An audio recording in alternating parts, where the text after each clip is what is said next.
Hey guys, welcome to another Cryptosparta Podcast episode.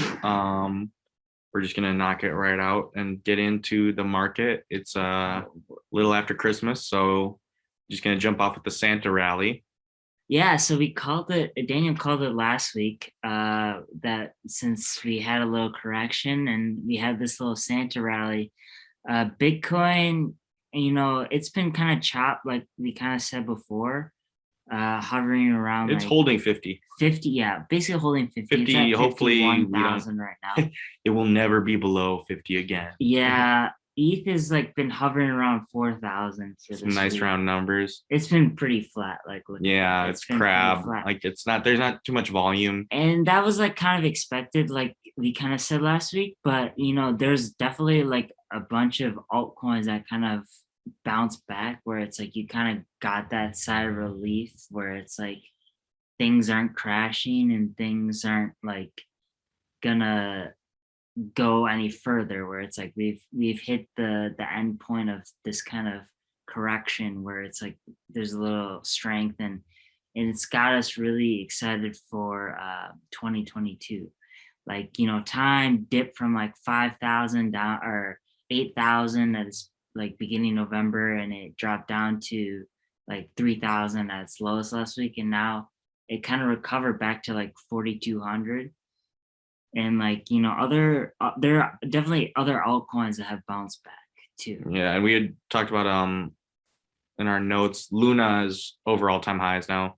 Same with Matic. Yeah, Matic is at all-time highs back to when it was in May, which is kind of rare, or like for certain coins. Yeah, completely recovered. For Altcoins is like not necessarily the story for.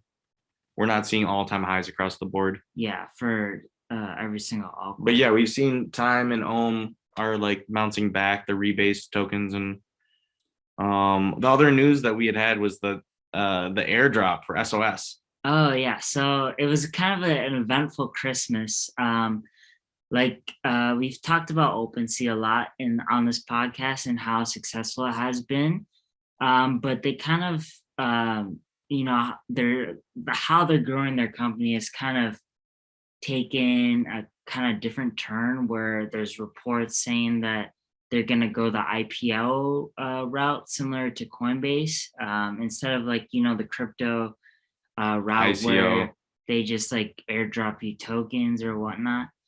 And since that report that they're not going to reward OpenSea users, and they're going to go the IPO route on NASDAQ, a Pudgy Penguin holder, 9x9x9x9 or something. Yeah, he created an the token's called SOS, and it's basically like if you've transacted on ETH or on OpenSea, and you've like paid ETH for an NFT, like it would reward you for how active you've been on OpenSea. And so me personally, I haven't been as active as others, but like I've definitely like played around with it. Like I bought a couple, like probably like 3 NFTs on OpenSea. I think, and the cool thing too, they like summarize your usage, and it's basically weighted usage, where it's like based on how much you traded, how much fees OpenSea took from you. And I only did like 3 transactions. I bought 3 NFTs, and I probably spent like 1.5 ETH, and I ended up getting like 5 million SOS tokens, which at the time it was been pumping. It was like 600%, so 6x, and it's kind of been, so that was like $50 at that point. I think Daniel transacted more on ETH. Well, when I claimed it, I got around 250, and then it ended up pumping, which was interesting, where everybody got airdropped, and you assume kind of like with the S-Dog thing. It was more than 5 million. I got 36 million. Yeah, since you bought and sold, you actually sold your Pudgy Penguin on OpenSea. Yeah. You sold your Mooncat on OpenSea. So it's been, so you definitely got more.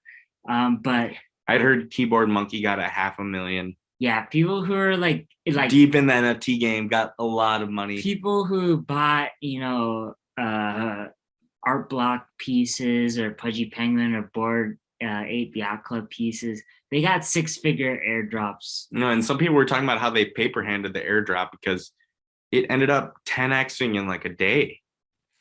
Yeah, I mean, I didn't even pay attention, and then I got in late, like 10 hours into the airdrop. Yeah, people were able to claim like Christmas Eve, and I think throughout Christmas Eve, like we were getting obscure things on our timeline about SOS, where it's like I was like, what does this even mean? And then everyone was saying SOS to $1 is FUD.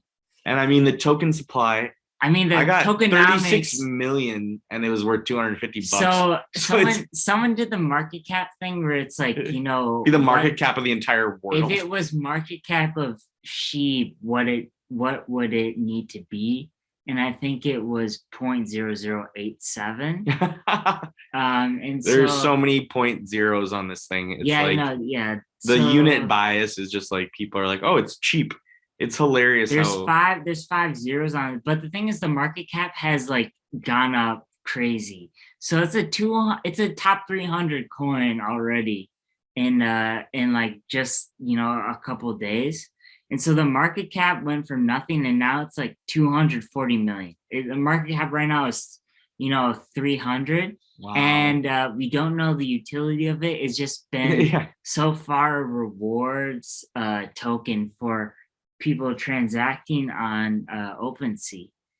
And so, but I think that it's from the Open DAO, and I think what they're looking to do is they're looking to do a decentralized OpenSea. Yeah, so the guy he's a Pudgy Penguin. He owns one of the rarest the one of one banana penguin. Yeah, so I posted a tweet where it was like oh yeah, like normal Christmas, like a penguin just gave me enough money to pay for all my Christmas presents. Like, yeah, so looking off the SOS website, which is theopendao.com, 50% airdrop to OpenSea users, 20% staking incentives, 20% Open DAO, and then 10% LP incentives. So I don't know. I think and then there were some people being like, I sold my airdrop for 0.5 ETH and it would have been 7 ETH. Like, this thing just mooned. And I'm very curious in terms of the mentality. Who's buying airdrop tokens? Well, yeah. Some people are smart. Who's buying SOS? Like, if you was very confused. If you didn't get an airdrop because like somebody made like a 300 ETH purchase on and the volume has been insane. Like the volume has been like over 250 million on the volume. And like, and it was funny too because all these exchanges started listing it. Like it immediately got on KuCoin, like immediately got on Bybit, like it's on SushiSwap, it's on Huobi. It had to be Bybit. It had to be. There had to be some background. Like, this had to be planned for quite a while. Like, it's over like 100 million in volume.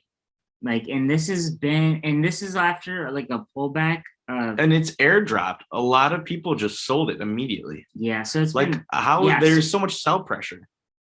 Yeah, it's crazy. It's been pretty level, right, since that sell point. Damn. But it's been a top 300 coin. It's bigger than Urzo right now, as far as market cap. And like top 300 coin is no joke. So it's kind of funny. I mean, our value isn't much, so it's like cost like the thing is that the gas was surprisingly cheap. Like, it was only $12 gas. Yeah, they did well on that part about it. I don't know how or like what. So it's like I only got $50 worth. But there are so many people, and like I think it was Keyboard Monkey as well, who had said, I will make it they made it a copy pasta where people were copying and like pasting that as their tweets, where he was like, I will make it my mission to use this for everything because I hate OpenSea. To being selfless or something. Yeah, like to make other people money. Yeah. But yeah, whatever. But it's just like OpenSea really has given themselves a bag. Yep. They fumbled the bag. And then there was someone who had said, this is Blockbuster not offering Netflix a buyout. Like, OpenSea had the chance to make their own coin. and then somebody else did it for them. Well, that I think it's also showing that they're more centralized, right? Where it's like they're going the centralized safe route Yeah. instead of going the Web3, fully decentralized route. And I don't know how, who invested in OpenSea or like what are the VCs behind it, but I think that goes to another discussion It really is confusing because where does the liquidity come from? with the Like they launch this coin, and then if you want to sell it, you can sell it for money. Where did the money come from? Yeah, is it truly decentralized if you have like a couple VC investors influencing it and that whole majority of the tokens? And well, I think that's kind of leads into one of our other topics that we had planned about, where it was like, with Jack Dorsey, has a bone to pick with Web3 VCs. Well, since he stepped down, I mean, it's kind of like love-hate, where it's like Jack Dorsey stepped down from Twitter so that he can use Twitter. Yeah, so he can actually like ship posts on Twitter. So basically, the kind of thing is that like he was kind of shitting on Web3 and how you can't truly have a Web3 if you have all these VCs that hold all the tokens, and it's not truly decentralized. Which is somewhat kind of true, but it also, poses the question to where, that's how Twitter was founded, right? With like all these VC Silicon Valley investors. Yeah, and then people are just like, Jack, who hurt you? Like, oh, he didn't get in on the Ethereum early round, like pre-seed staking or something. Well, he's choosing to build Bitcoin, which is also he's like a Bitcoin maxi. It's so cringe.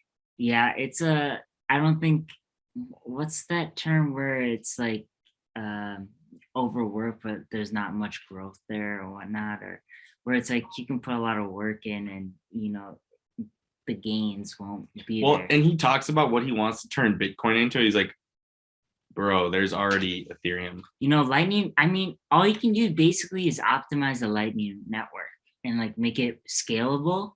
But he's trying to do like other stuff, like smart contracts. There's the memes where it's like it's like, oh wow, it's like the how-to book, the guy who's like reading like, there's like the book is like how to integrate Bitcoin to Web3. to DeFi, and then you open the book and it's like wrap it onto the Ethereum network. Yeah, it's very. That's what it is basically, but it's fun that we have a more active Jack Dorsey on Twitter, and I think a lot of people had expressed their opinions and that sort of stuff. You had like Ari Paul, people, VCs who invest in stuff speak out, and I think it's not like Jack Dorsey's completely wrong. I think there's just like, if you think about it from, a VC point of view, is like you're taking a lot of risk to develop a project. Like you can't just give them free money and do whatever. And it's weird because he like talks about centralization and like how like it's like controlled by VCs, and it's like, you're the CEO of Twitter, like you're the you should know how this works. Yeah, like that you are the poster child for centralization. And like, we don't even need to get into like the censorship and all that stuff. But Ari Paul spoke out. He's been on Up Only, co-founder of Block Tower, and he spoke up about it. Like, Web3 right now is not Web3, right? Because it's like there's a lot of bugs. It's pretty centralized. Like same with Solana right now. So like, I mean, Solana is super centralized, and there's a lot of risk in building. It's like it's not like 100% like safe. Like especially in the crypto space, you're taking on risk, and if you expect VCs to give out money, there's gonna be risk involved. Where it's like if they hit, they should gain some rewards in that degree, and that's just capitalism. It's almost like kind of like an interesting thing too, where it's like you have like the comparisons of who's putting your money into what, and then some people are like, oh, VCs are evil, they always get the good deals and they dump on like retail. But it's also like okay, VCs are like sophisticated investors. Apparently, the average cryptocurrency holder holds a token for 4 days. Yeah, 5 days or something. And there's a And then funny if you're like meme. a founder, like you don't want fair weather fans and people that are just gonna do in a low time frame, like, why didn't it 10x? Like, Yeah, I mean, there's a lot of those guys on crypto Twitter.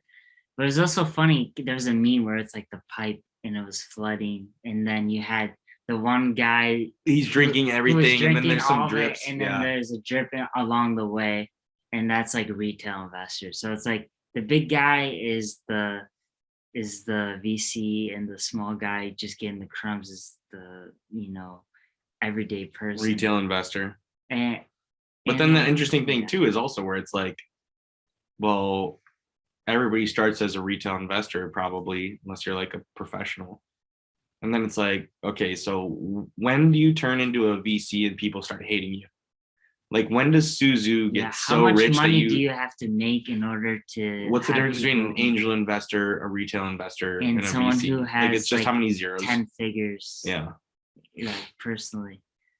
And so, that gives rotates into another topic of like DAOs and how DAOs operate, and decentralized organization. How should we build out that Web 3.0, right?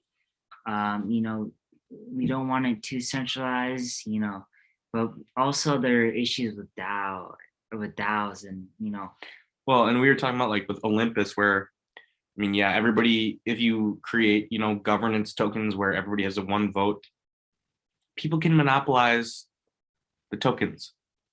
yeah, it's like, no, well, it's weighted, right? It's weighted on the percentage of the governance token you have. So obviously the person who has 100 million geom versus somebody who has like zero point 0.1, if they vote yes, that has a higher weight than the guy who with zero point 0.1 votes yes. Yeah. So it's still that like whale mentality where it's like the more you own, the more power you have within that DAO. But also the thing about DAOs is that it's powerful, where it's like it's easy to mobilize, easy to have that decision making process where it's like immediately you have 51%, you mobilize. And so the thing about Ohm too that's kind of amazing is that they were able to through a DAO they were able to have 3 billion worth deposit into their treasury. Like 3 billion are like $3 billion worth of like people, or like people who have $3 billion decided to trust this thing and like pool our money together and stake. And like that kind of like and being able to mobilize or create proposals to what to do with that money too is also very powerful. That was like the guy from Maker in Portugal. He was like, I want you to be a validator that votes on stuff. And it gets into a tangled thing where being like, voting on certain things for certain tokens that are really important or that do serious stuff is like a full-time job. Yeah. And then the interesting thing is, do you want the average Ohm holder to actually have a say when they're not even going to pay attention about that? Yeah, I don't want to vote every other day on these like little finicky. If you've got a couple $100, you don't need to approve of, some sort of purchase or some sort of liquidity. Yeah, it's more of like, if you're making me money, then I'm okay with it kind of deal for like the everyday normie investor. So I mean, yeah, the flip side of this is like how we've been watching some Daniele Sesta videos, and like, benevolent leader is centralization so bad. This guy's clearly like a DeFi insider, and he's creating a whole ecosystem. And like, okay, in Daniele we trust, whatever. Yeah, exactly. So there's kind of like a gray area. I think like Kyla Scanlon, the TikTok, she does like highbrow like fintech TikToks, which is like humor. And like she had her Substack or newsletter, recommend to follow. But she kind of said where it was kind of like there's a gray area between fully being a DAO and then fully being a centralized entity where it's like it's probably good to be like centrally decentralized, where it's like you have like a core similar to a C-suite type of people making decisions, but they operate in kind of a DAO. Instead of having like a CEO having all the power and has the final say. So it's like kind of the C-suite makes the all decisions and then relays that to the everyday person. Um, yeah, so there's definitely like different discussions about like how to be fully decentralized, or if you can truly be fully decentralized. Because I know, like, for example, sushi, Joseph DeLong, he was on Up Only in like September, and then he stepped down in December. And like, if you watch that episode, he was like kind of demoralized, where sushi operates totally as a DAO, where it's like there are all these like skilled people who are developing it, and they get paid in a decentralized way too. Like they use a decentralized like payroll mechanism. And so, but he kind of, there's all this infighting, in between uh, sushi and the rumors. And so he ended up stepping down as a de facto CTO. And there was like the founder left a while ago, like Chef Maki, and then another person who took control left. And so there's like a kind of a power grab, I guess. And as far as a DAO is considered, everything is up for grabs. And it it's kind of a decentralized M&A, which is like a merger and acquisition. He kind of wanted a C-suite type of leadership thing, and then he kind of just was tired about the infighting and decision making, and thought there should be some leadership. And then so then Danielle Sesta made a proposal, and it's kind of incorporating the sushi into the whole Frog Nation ecosystem, which is pretty exciting.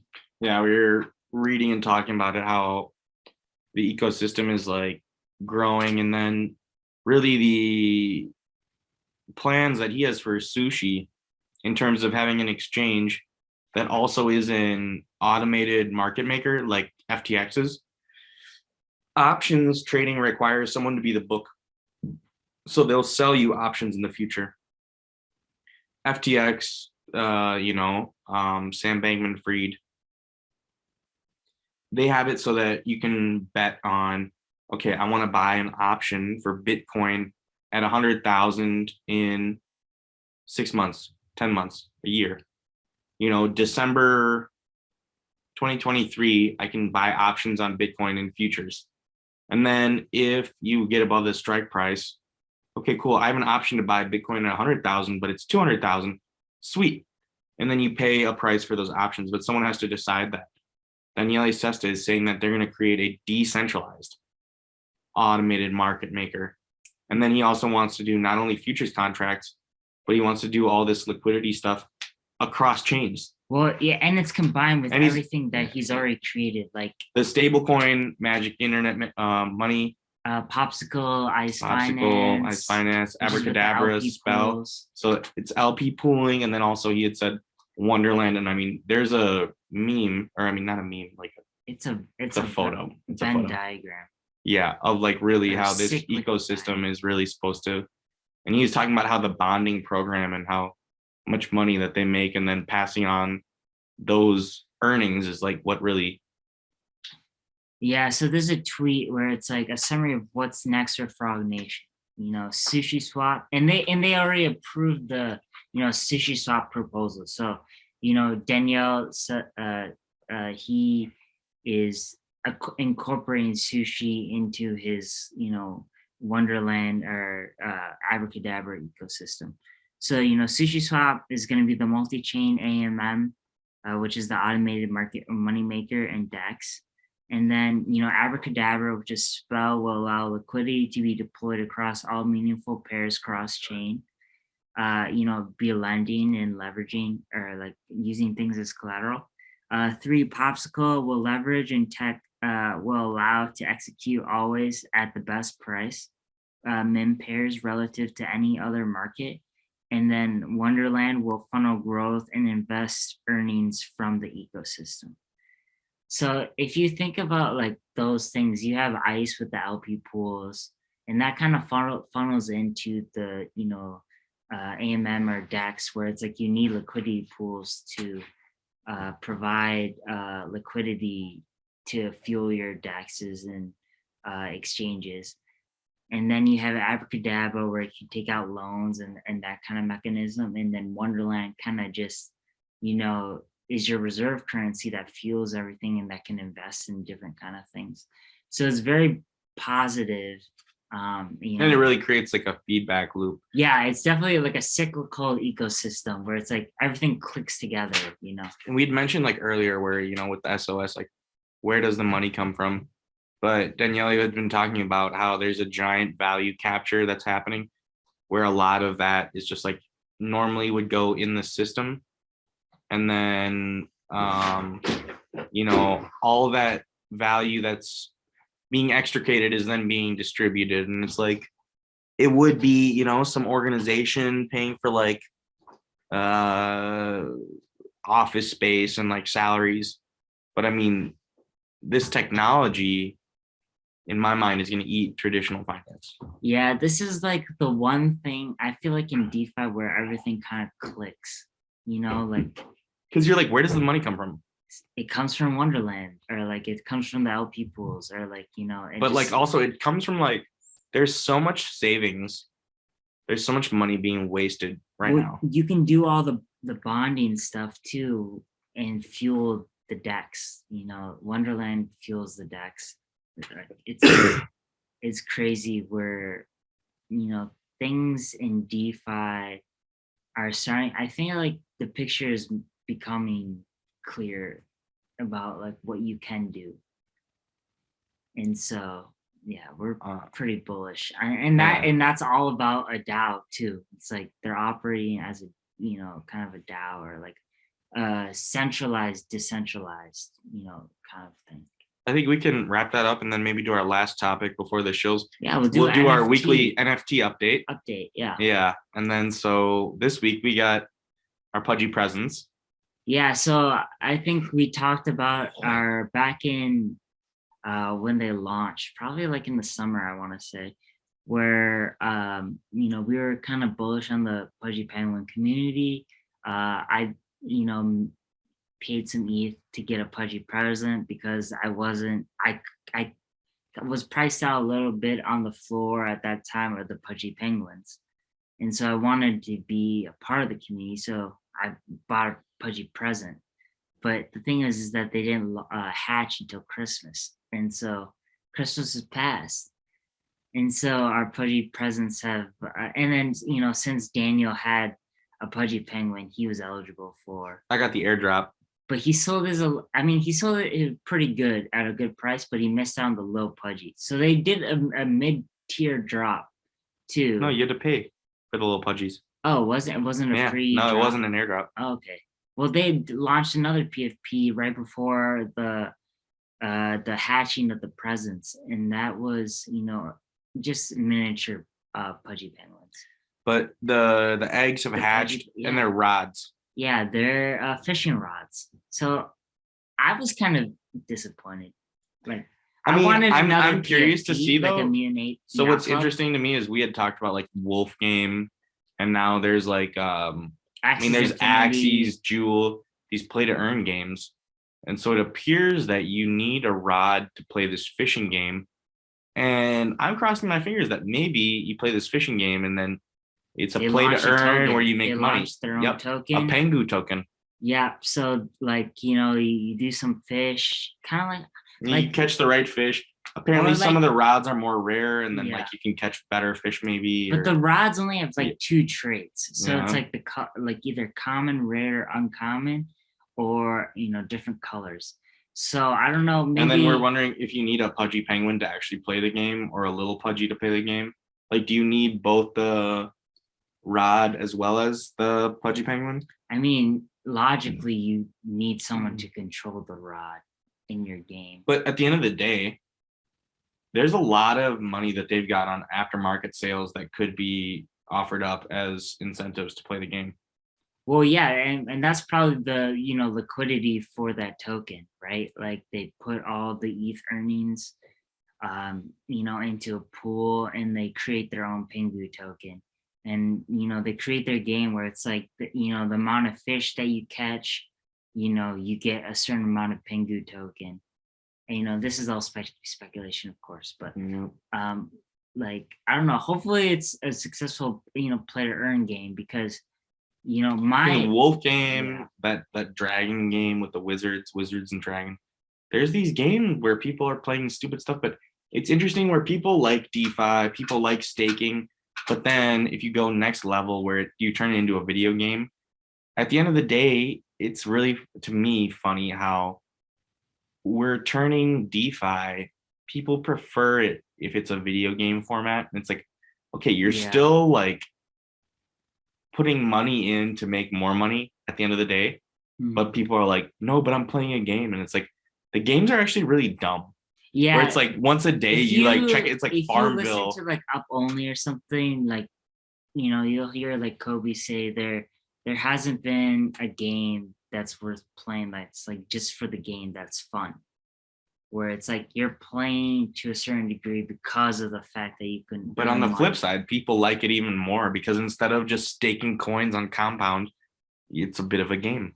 Yeah, but the game isn't fun on its own. Yeah, but without the if you add money, then it's a really fun game. Then it adds like. And then it's like turning into daily fantasy gambling and like so.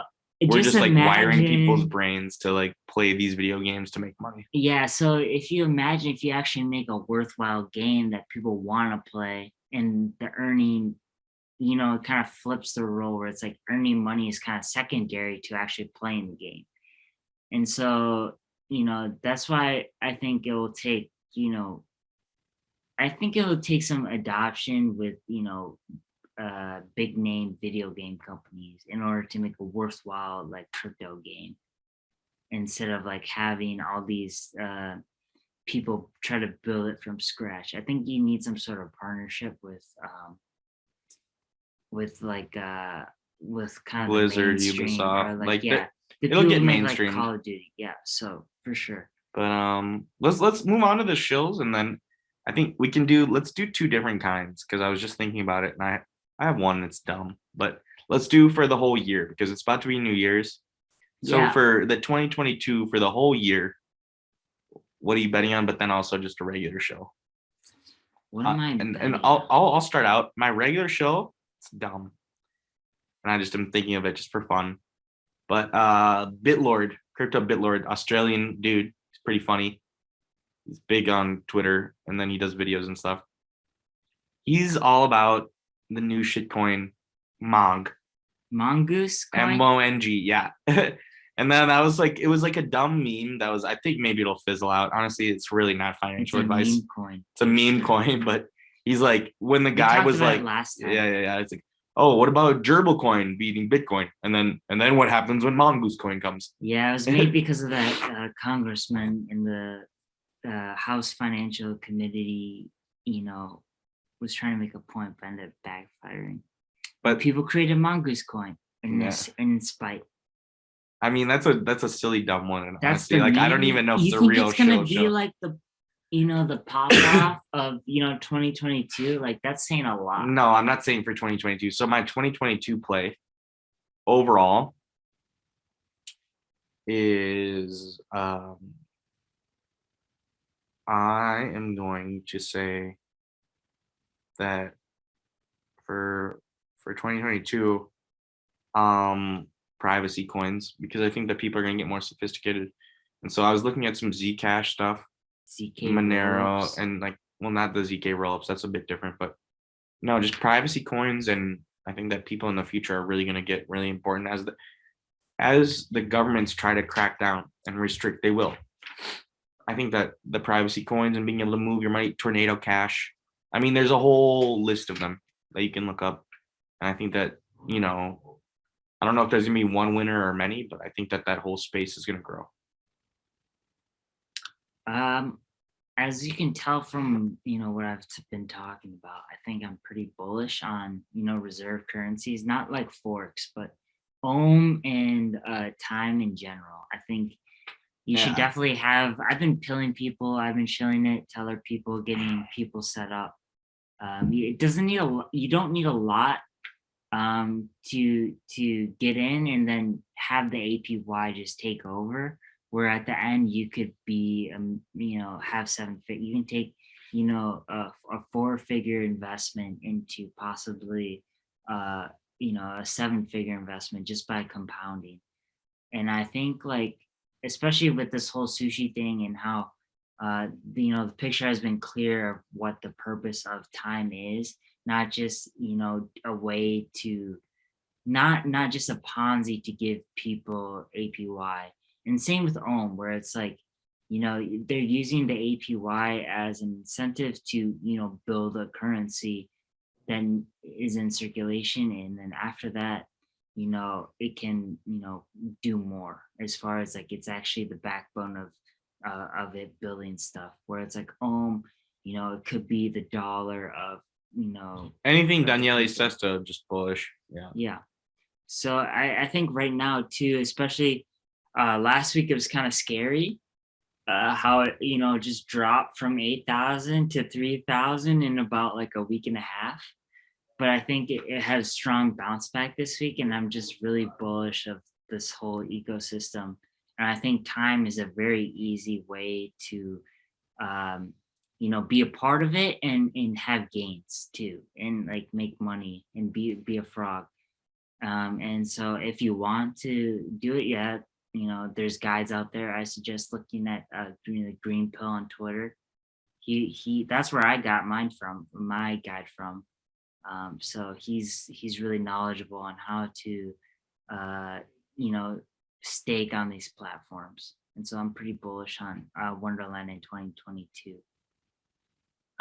But yeah, that was this is Yeah. probably the last podcast of the year. Yeah. And so, yeah. 2022, wag me. We're all gonna make it. Yeah, we didn't. I mean, we talked a little about the macro structure of 2022, but I think we're pretty bullish in general on crypto in 2022. You can time the price of the market, like you can maximize your gains. But I think just buying now proves something that you're early to some degree, where it's like I think Suzu like had a tweet where it's like people um over analyze buying the top, and are like, and they ended up more people sell the bottom than actually buy the top.